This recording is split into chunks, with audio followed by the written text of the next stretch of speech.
En 2016, on est 15 ans après l'intervention étrangère en Afghanistan. L'intervention étrangère qui était donc censée restaurer démocratie et paix en Afghanistan. Ce que nous voyons, c'est que l'intervention américaine et de l'OTAN, finalement, a petit à petit réactivé les lignes de fracture qui existaient dans la société afghane et qui étaient, d'une certaine manière, les conséquences de 35 ans de guerre civile. Et donc, d'une situation en 2001 où la guerre était essentiellement cantonnée dans les zones rurales et à une guérilla, finalement, peu active en 2001, la situation s'est empirée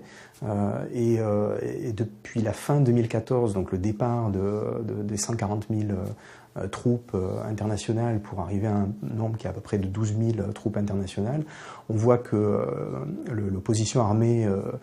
finalement s'est renforcée, mais tout au long de ces 15 dernières années, et aujourd'hui conduit des activités de guerre très claires dans les zones rurales, mais petit à petit aussi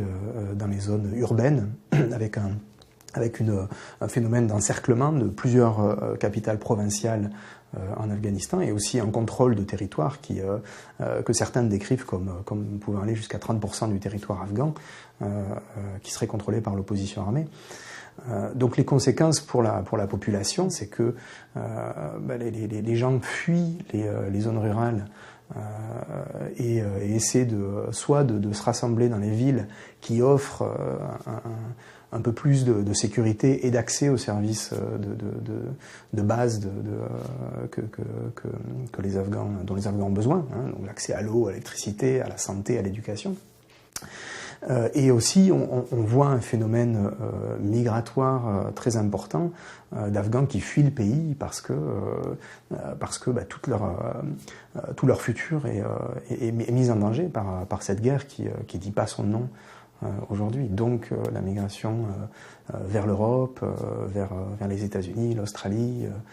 de très nombreux Afghans, et un phénomène